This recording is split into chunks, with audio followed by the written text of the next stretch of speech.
Welcome to Zion National Park, Utah's very first national park and one of the most visited in the entire country. This park is home to towering sandstone cliffs that have been shaped over 150 million years by wind and water. The name Zion itself means place of peace and refuge. Today, it's a hiker's paradise. In this video, we're taking you along with us as we stay at a brand new dog-friendly RV and glamping resort just outside of Zion. We also hike the legendary Angel's Landing and wade through waters in the Narrows, one of the most iconic slot canyons in the world. Whether you're planning a trip or just dreaming of Red Rock adventures, you're in the right place. Let's explore. Hi, I'm Lindsay. And I'm Dan. And this is Our Life in Tow. We're hitching up and hitting the road as two first-time RVers who stopped saying someday and started living life a little more free, chasing our dream. Follow along as we pack up our lives and our doodles in our Airstream and set out on new adventures. We're learning as we go, exploring national parks, discovering new places, and sharing the honest, unfiltered journey of what it's really like to live the dream. Whether you're dreaming of hitting the road or already on it, we're glad you're here. Thanks for following and welcome to our channel. Tucked in the corner of southwest Utah, Zion is one of the state's iconic Mighty Five national parks. Day one was arrival day and was all about settling into our RV and glamping resort. We took the scenic route by way of Sheep Bridge Road, coming from Page, Arizona. This leads you through Hurricane Cliffs BLM land, perfect for dispersed camping and boondocking. We did not stay here, but we'll make a point to stay next trip. Along this road, there's also Sheep Bridge Park, which gives you access to hiking trails and the Virgin River. It's a great spot for a riverside picnic or even a dip. Just make sure you check for algae blooms before jumping in.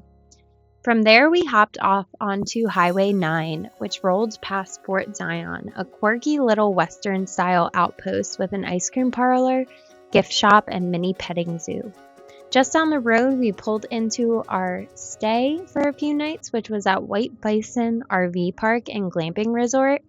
And let me tell you, this place is something special. It's brand new and still under construction, but already feels like a top-tier destination. They've got all kinds of stays, from covered wagons, luxury teepees, and tiny homes, or as they call them, cliff dwellings. Most of which come with AC, heat, private bathrooms, kitchens, fire pits, and even some hot tubs. RV sites were where we stayed, and they have a massive range anywhere from 30 to 100 feet RVs with electric and water hookups, grass areas, picnic tables, fire pits, plus gorgeous views of Zion in the distance. Because the sewer hookups weren't finished when we visited, we were able to score a major discount 4 nights for just under $150. They even provided a free dump station pass, so all in all, it was a good stay. This place planning a ton of upgrades too. A large pool, pickleball, basketball courts, a convention center, and more teepees on the way.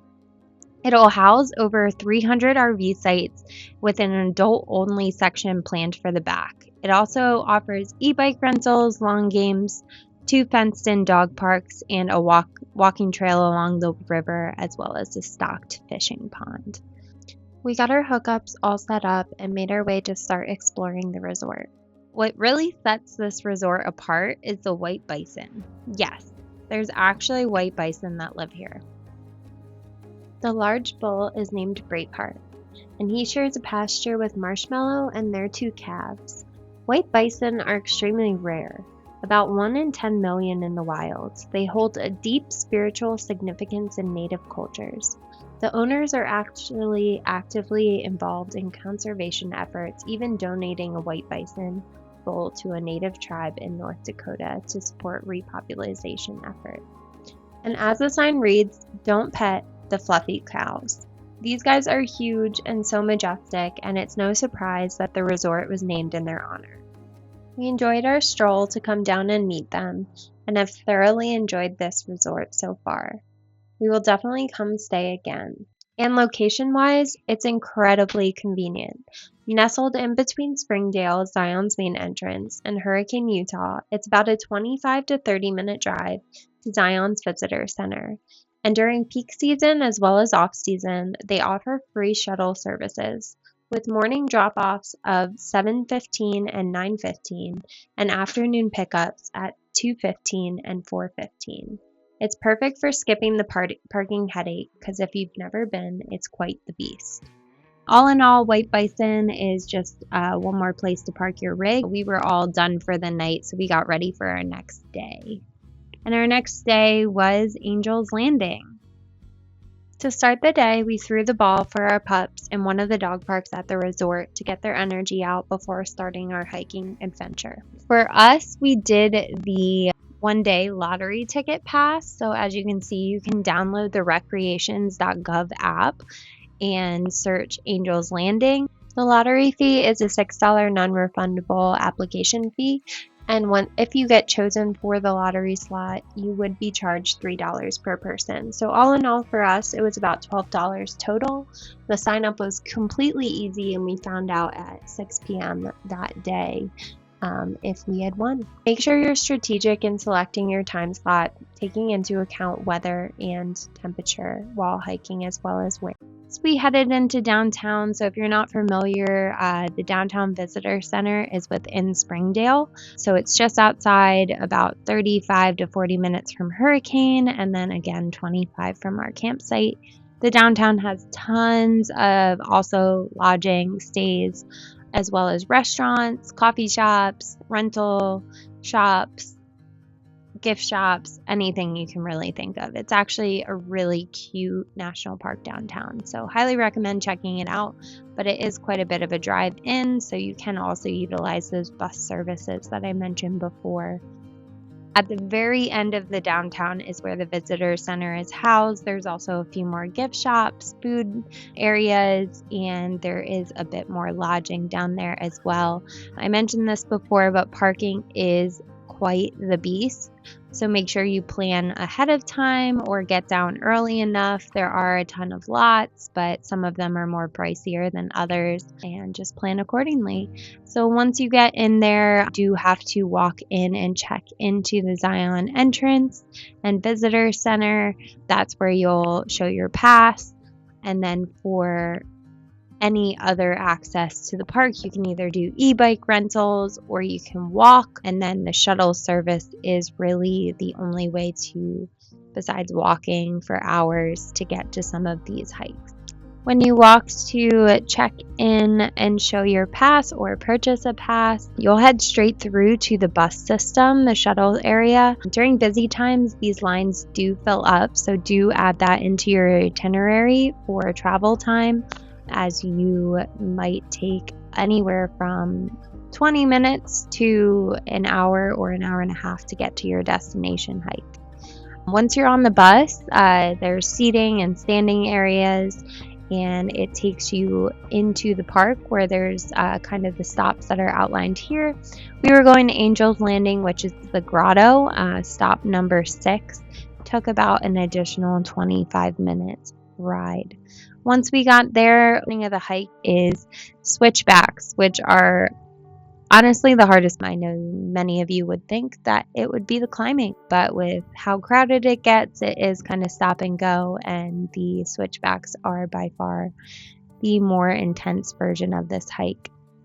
The switchbacks happen for about a mile in, and then you'll get into more of kind of a canyon area where you can actually see some owls.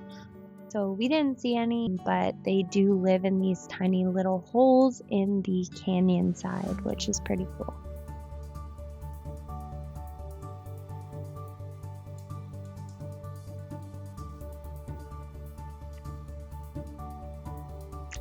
So we continued our hike up and we get to the center bridge area. Until this point, you're not asked to show your permit for hiking Angel's Landing. So if you don't have the lottery pass, you can actually go up to this point, and there's actually another hike the other direction. So you can still do the switchbacks and have these views if you would like.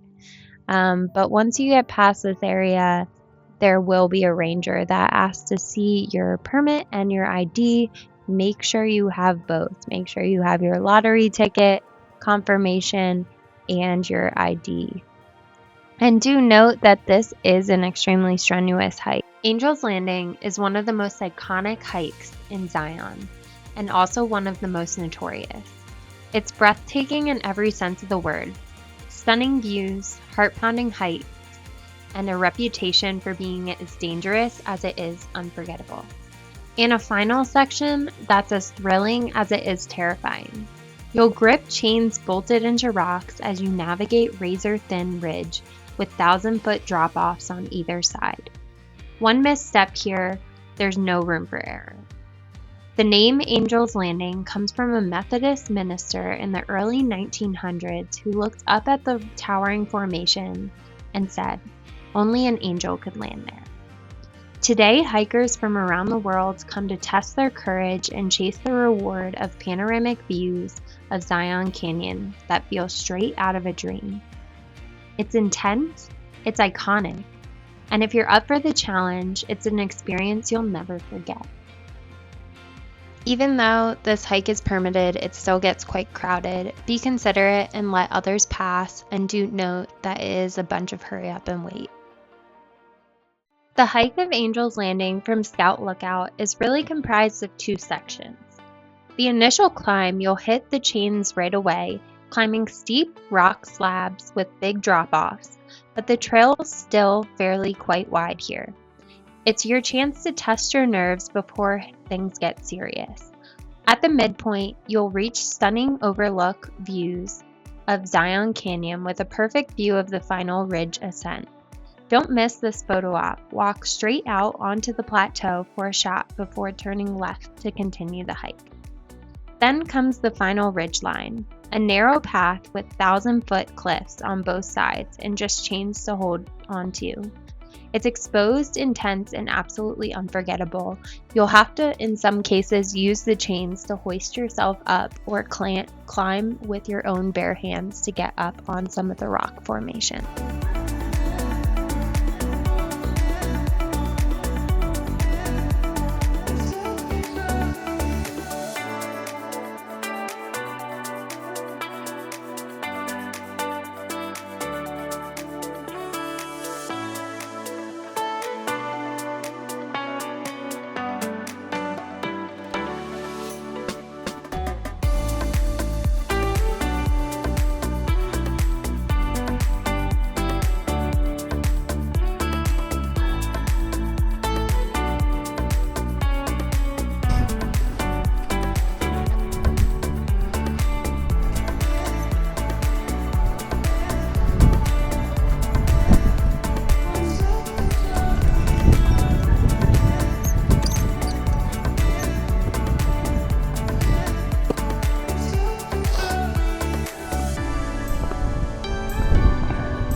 To the top.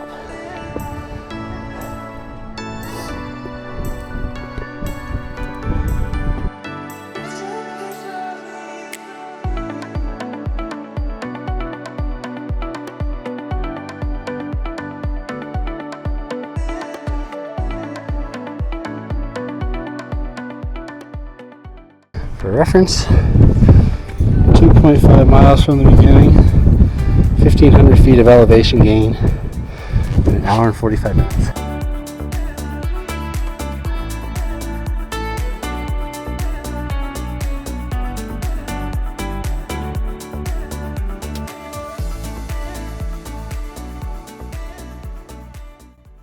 It was time for our hike down, which was a little more anxiety ridden than the way up because we're actually looking at the potential fall. Since the 2000s, there's actually been at least 13 people that have fallen to their death from this trail. So again, keep it in mind, keep the strenuousness, make sure you watch your footing, and stay safe, friends.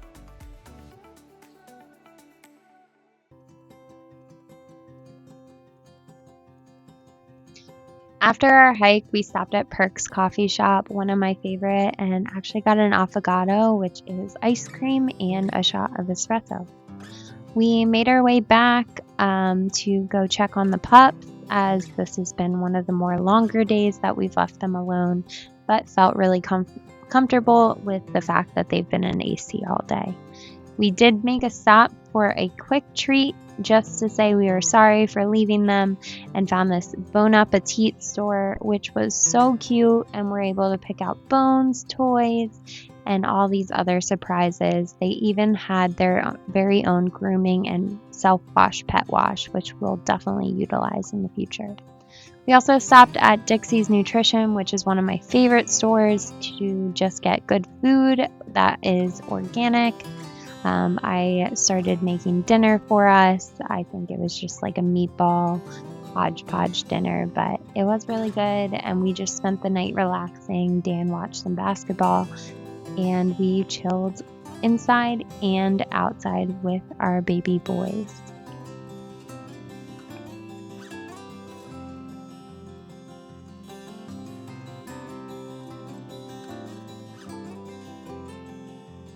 Day 3 was one of the most iconic adventures in Zion, the Narrows. We started by renting our gear. We rented from Zion Outfitters at the entrance of the park, literally right next to it. And we've also rented from Zion Guru. Both prices are comparable. We got the shoe, boot, and bib package with a walking stick. Highly recommend.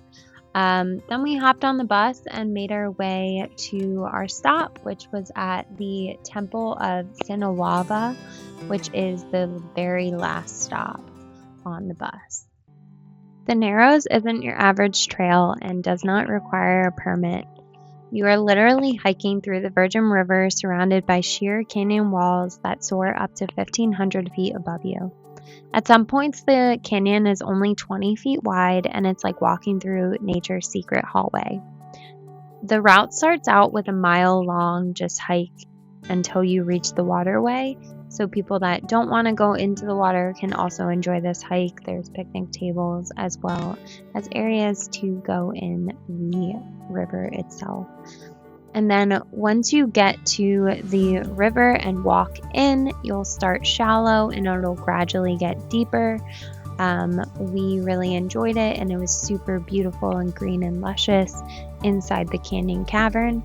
The temperatures can vary. The water temperature can be extremely cold and the outer temperature extremely hot. Make sure you check temperature and kind of gauge what time of day you'll go. And then as far as other tips, this route is 16 miles end to end. Most people do shorter out and back like we did, but some tips for it are definitely rent gear. I highly recommend it. Some people try without and you just see them struggling through it or freezing their legs and feet. Wear closed-toed shoes regardless, and make sure your ankles are kind of covered and supported. Highly recommend a walking stick. Sometimes you can lose your footing slipping on a rock or can test out a rock before stepping on it. Highly recommend that. And then the last I kind of mentioned before, but check the weather. Flash floods happen. It's kind of make sure that you're monitoring that and checking for that. Even before rain, they can happen really fast. And it's 100% worth it. Some parts can get hard. Choose a route, maybe follow some people that are walking down a route, but it's really quite beautiful and an unforgettable experience.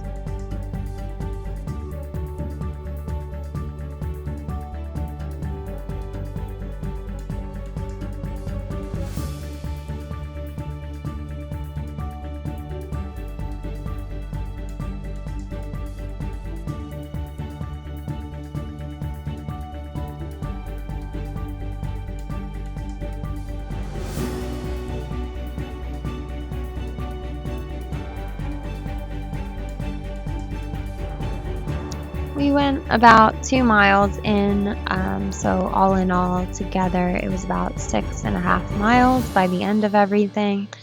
We were kind of beat and the sun was beating down. We returned our gear.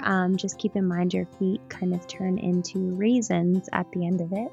But it was time to hang out with our pups. So we actually went to downtown Hurricane and threw the ball at the dog park down there and just hung out with them the rest of the day.